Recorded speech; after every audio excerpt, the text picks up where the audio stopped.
జగన్నాథుడు పనసకాయని ఎందుకు దొంగలించాడో మీకు తెలుసా? మన జగన్నాథుడు భక్తుల కోరికలని తీరుస్తూ అలసిపోయి ఒక చోట కూర్చొని ఉంటాడు. జగన్నాథుడికి దొంగతనం చెయ్యాలి అని మాధవదాసుని పిలిచి, నాకు దొంగతనం చెయ్యాలి అని ఉంది, నువ్వు నాతో తోడుగా రావా మాధవ అని అడుగుతాడు. మాధవదాసు జగన్నాథుడి ముఖం చూసి కరిగిపోయి సరే స్వామి అని అంటాడు. రాత్రి 11 అవుతుంది. మాధవదాసు దక్షిణ ద్వారం దగ్గర ఎదురు చూస్తూ ఉంటాడు. మెల్లగా ద్వారం తెరుచుకుంది. మొత్తం ఒంటి మీద ఒక తెల్లటి బట్టని కప్పుకొని కేవలం ఆయన ముఖం మాత్రమే కనపడేలా వస్తాడు. ఆయన ఆ వస్త్రంలో ముద్దుగా ఎంతో అందంగా ఉంటాడు. మాధవ వర్మ నమస్కరించి, వచ్చారా స్వామి, పదండి త్వరగా వెళదాం అని జగన్నాథుడిని తన భుజాల మీద కూర్చోబెట్టుకుని దొంగతనం చేయడానికి బయలుదేరతాడు. అలా వీళ్ళు ఇద్దరు రాత్రి 11 గంటలకి పూరికి రాజు అయిన గజపతి గారి పనస తోటలోకి వెళతారు.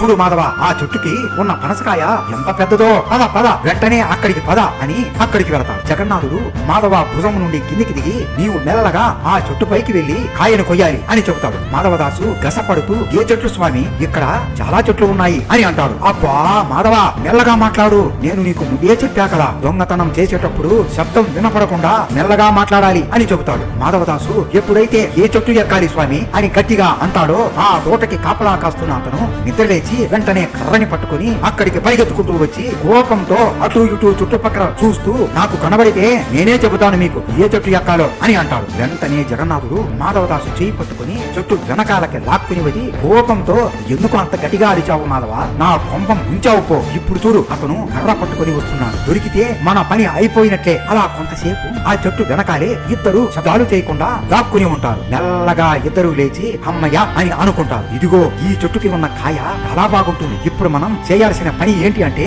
ఒకరు ఈ చెట్టును ఎక్కి పనసకాయను కొయ్యాలి, అది కింద పడితే శబ్దం వస్తుంది, మళ్ళీ ఆ రైతు కర్ర పట్టుకుని వస్తాడు కాబట్టి కింద ఉన్న నేను శబ్దం రాకుండా పట్టుకోవాలి అని చెబుతాడు. సరే స్వామి, నేను కాయను కోస్తాను, మీరు కింద పడకుండా పట్టుకోండి అని కాయ కొయ్యడానికి చెట్టును ఎక్కుతాడు. ఎంతో కష్టపడి 2 కాయలను కోసి ఆనందంతో ఆలోచించకుండా గట్టిగా, ఏ కాయ కావాలి స్వామి, అదా ఇదా అని అంటాడు. కింద ఉన్న జగన్నాథుడికి ఇక పట్టరాని కోపం వస్తుంది. ఆ రైతు మరింత వేగంగా పరిగెత్తుకుంటూ వస్తూ, నేను చెబుతా ఏ కాయ బాగుంటుందో మీరు దొరికితే అని అంటూ అక్కడికి వస్తాడు. జగన్నాథుడు అతని గొంతు వినగానే అక్కడి నుండి పరుగున పారిపోతాడు. ఆ రైతు వెంటనే అక్కడికి వచ్చి మాధవదాసును పట్టుకుని తాడుతో ఆ చెట్టుకే కట్టేస్తాడు. రేపు ఉంది నీకు, రాజుకి ఈ విషయం చెబితే నీ మరణం తథ్యం అని అక్కడి నుండి వెళ్లిపోతాడు. మాధవదాసు చుట్టుపక్కల చూస్తూ మెల్లగా, స్వామి స్వామి స్వామి ఎక్కడున్నారు అని ఎంత పిలిచినా ఊలుకు పలుకు ఉండదు. ఎందుకంటే జగన్నాథుడు ఏమీ తెలియనట్లు మందిరంలోకి వెళ్లి కూర్చుంటాడు. దీని తర్వాత ఏం జరిగింది, జగన్నాథుడిని పట్టుకుని కొట్టారా,